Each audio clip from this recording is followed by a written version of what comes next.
Hey, what's up? It's your boy Rawk, and don't look too much into it. My work's just really been getting me down lately, and I'm starting to think if I'm actually going down the right path in life.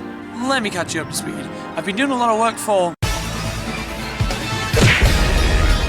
And because of that, I've learned about so many franchises that disappeared without a trace, and I won't lie, it blows. And the worst part is the Federation has a policy that forbids us from having an emotional attachment to any of the franchises we discover, which has led me to doing what any other man on the planet does.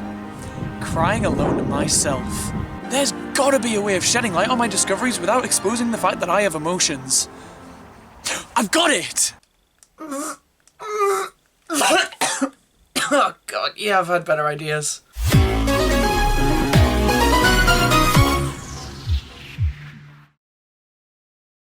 By now, it's no secret that Nintendo has one of the largest collections of legacy IPs out of any video game publisher by a landslide. And they probably have the deepest too, stretching back further in time than any other. Every single one of their franchises is adored by millions around the world. They all have their fans who will stand by these games with their lives. Like, people enjoyed Ice Climber, there's a fun fact for you. But as time goes on, priorities shift. And whether it be due to steadily decreasing interest in the series, low sales, or simply the developers not wanting to continue making these games, it's inevitable that certain franchises are put on ice. Now, I think a lot of the time, it's fairly understandable why franchises are put to rest. A lot of people would have you believe that the higher-ups of game companies say, "Oh man, I can't wait to kill off Donkey Kong today." But that's just not the case. These companies are businesses at the end of the day, and if it wouldn't be financially beneficial to make a new Chibi Robo game, then a new Chibi Robo game ain't getting made, regardless of the cries from the vocal minority. Now, Nintendo isn't ignoring the fans who are asking for these games. No, quite on the contrary. They know just as well as I do that half of the people screaming, "Damn it, Nintendo, just make another Doshin the Giant already," are the same people who wouldn't give 2 drops of fresh piss about these series, and are simply screaming for these games because it's the hip thing to do. That's not to discount the people who genuinely want these series to continue, but you can't deny the majority of the people demanding companies to make new entries in series won't be there to buy them if they ever happen. But that doesn't mean it doesn't blow way past hard when Nintendo digs in their heels and refuses to do so much as acknowledge certain series for decades. Like, come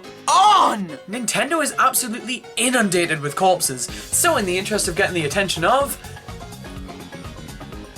anybody at this point, I'm making it my life goal to bring these games back into the spotlight, only for them to be dragged back into the realm of irrelevancy in a matter of days. The most obvious examples to jump to are Nintendo's one-off series. Ice Climber, Doshin the Giant, Duck Hunt. These games never got sequels, and it's debatable whether these guys can even be considered series if they were all one-hit wonders. I mean, if you want to get technical about it, Doshin the Giant received an expansion on the 64DD that's generally considered to be Doshin the Giant 2, but that is neither here nor there. The majority of these games are completely standalone and never got follow-ups. Now, for most of these games, it's incredibly obvious why this happened. Duck Hunt is one of the best-selling games of all time, but that doesn't mean the human race would collectively get sweaty over Duck Hunt 2. And for other games of this nature, they just didn't sell well enough to warrant devoting time and resources on a sequel. So what the f*** happened here? Say hello to Chibi Robo. Hi, Chibi Robo. Cool, now he's f***ing dead. The original Chibi Robo released in 2006 to a small village of people willing to buy it, and yet it took Nintendo until 2015 to finally give up. How the hell did a game whose sales I could count on my foot receive 3 sequels, 1 spin-off, and 1 re-release? None of these games sold well. At all. Even on a small budget, the majority of these games would have resulted in financial losses, and yet we've received a Chibi Robo game more recently than some of Nintendo's most beloved franchises. But in 2015, Nintendo announced that if Chibi Robo Ziplash didn't sell well, there wouldn't be any more games in the franchise going forward. Well, it's a good job that this gameplay is absolutely nothing like any of the other games in the series and is also the biggest heap of horse shit Nintendo has ever released. They really had our backs on that one. I would say there's still a chance we could see Chibi Robo return, but as of late 2020, Skip Limited, the studio behind the series, has gone completely off the grid, so I honestly don't think there's hope for any of their series.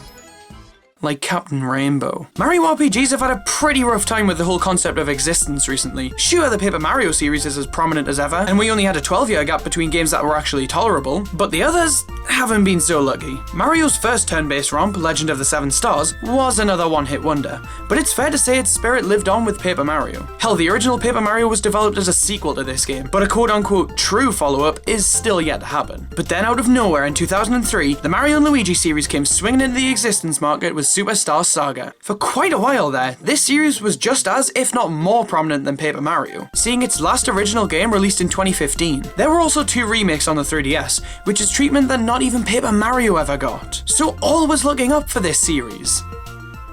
Oops! Yeah, Paper Jam didn't exactly set the world on fire, and by the time the remakes came around, the Nintendo Switch was already out. The last game in this series released in January 2019, man, that is nuts! The Switch was nearing 2 years old at that point, and yet they were adamant about remaking Bowser's Inside Story for the 3DS.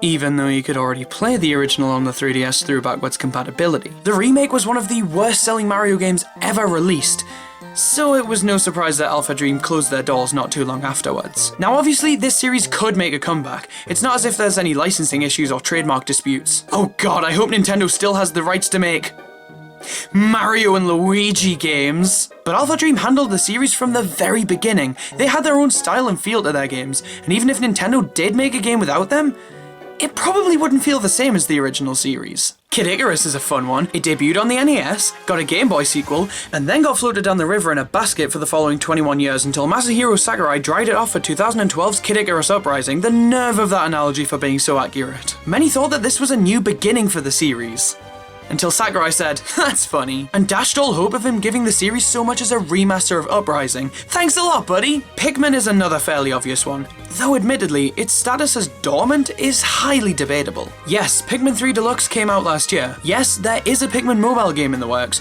but the last mainline entry was in 2013. Doesn't that seem odd? A franchise that Nintendo is supporting, no doubt, that hasn't had a mainline entry in 8 years. So if we aren't counting re-releases, mobile games, and then yes, Pikmin is fermenting in Miyamoto's desk drawer and has been for some time. But if we are counting those games, the Pikmin franchise is doing better than ever. Metroid is in a similar boat. If we want to disregard Samus Returns because it's a remake, and the 2 less than stellar spin-offs, the last mainline entry was Metroid Prime 3 in 2009. That's 12 years and counting with no new mainline entry. It is a miracle that Prime 4 is in development. Both Pikmin and Metroid aren't unfamiliar with droughts, however. Pikmin saw 9 years go by with nothing other than the new play control games between Pikmin 2 and 3, and Metroid as a series has had loads of droughts. It's a good job Nintendo keeps filling the gaps with games that absolutely nobody asked for. That'll make things better. Punch-Out! Do I really need to say more? Legitimately all of Rare's series were left in a hot-locked car after Microsoft snagged Rare and forced them to work on Sea of Thieves and games for everybody's favourite, the Kinect. Banjo-Kazooie, Conker, GoldenEye, Blast Corps. The only series of theirs that has seen the light of day as of late is Battletoads, which saw a new game released last year. Probably not the Rare franchise that people wanted to see rise again, but hey, the game looks really solid and it gives some sort of hope for the rest of Rare's IPs. Anyone else find it weird that the series belonging to 2 of Nintendo's biggest characters are both completely dormant? Donkey Kong hasn't had a game since Tropical Freeze in 2014, unless you want to reach a bit and count Mario vs Donkey Kong Tipping Stars, in which case, first, let me add you to the list of people to get restraining orders against. And second, that's still a spin-off. And not just a spin-off, a bad spin-off. Who'd have thought? Now, to be fair, 2021 is the 40th anniversary of Donkey Kong. And there's been a rumor that's been making the rounds like crazy that Nintendo APD, the development team behind Super Mario Odyssey and 1-2 Switch, the best one, are making a brand new Donkey Kong game that's due to come out before year's end. There's a lot of debate about whether it's a 3D game, 2D, 2.5D, 7.3D, who the hell knows at this point, but hopefully this is a franchise that won't be dormant for too much longer. But Nintendo hates us, so probably not. And then Wario has 3 series that are all dormant. How dare Nintendo not give games to Garlic Man and Gorilla? Wario World is another one-hit wonder, which speaks for itself really. Wario Land last saw an entry on the Wii, and WarioWare last saw an entry on the DS in 2009 being WarioWare DIY. Now I can already hear the insults being hurled my way, but before I get buried alive, let me tell you just why I said that. WarioWare Gold and Game & Wario came out after DIY, but Gold is more of a best of WarioWare compilation than an actual full game, and Game & Wario is considered to be a spiritual successor to WarioWare, not a flat-out sequel. And it's because of this that Wario has gone over 10 years without having his sexy stash slapped onto a box, and if you hadn't already been made aware, Jesus made a new deadly sin as a response. But we've put it off long enough. There are two Nintendo series that have been given the cold shoulder the longest. Two series that fans have been yearning to see return for eons. Poke Park Wii and Mario Strikers. Come on, these guys would be so perfect on the Switch. We need this! FZero is that one Nintendo racing series that isn't Mario Kart, and its entire legacy leans on Captain Falcon in Smash Bros. And the fact that new games are rarer than Nintendo acknowledging Mario Galaxy 2. Naturally, I'm exaggerating a bit. But really, the last game was in 2004. We're nearing in on 2 decades with no new F-Zero games. And what makes this so much more annoying is Nintendo will gladly squirt references into other games. For Christ's sake, Mario Kart 8 has 2 F-Zero tracks, the Blue Falcon as a card, and a Captain Falcon costume. They obviously know how much fans want to see a new game, but they just don't want to do it! Now, to be fair, Takaya Imamura, who previously worked on the series, did recently say in an interview that the only reason the series hasn't returned is because Nintendo still to this day can't think of a new idea to hinge a new entry on. Because the first online game in the series just wouldn't be good enough. Earthbound is a wacky trilogy of RPGs that has had one of a time making its way outside of Japan. The original mother came westward as Earthbound Beginnings, but that only happened on the Wii U in 2015. The original release was in Japan in 1989.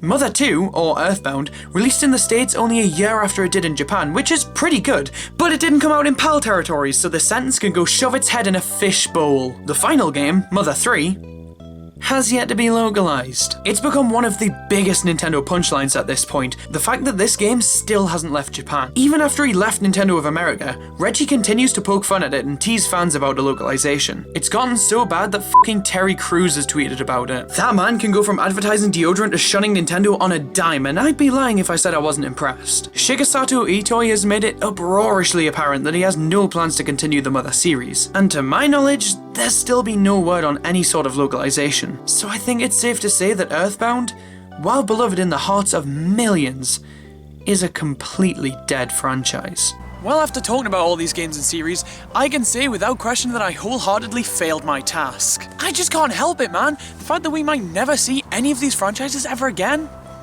it's enough to make a grown man cry. Which is still against the policy no matter how just it was. I mean, if I manage to wipe all the tears off this game, then I might be able to get away with it. I mean, come on, there's no evidence that I just spent the past 12 minutes crying about a tiny robot in a buff spaceman. I've been suspended indefinitely.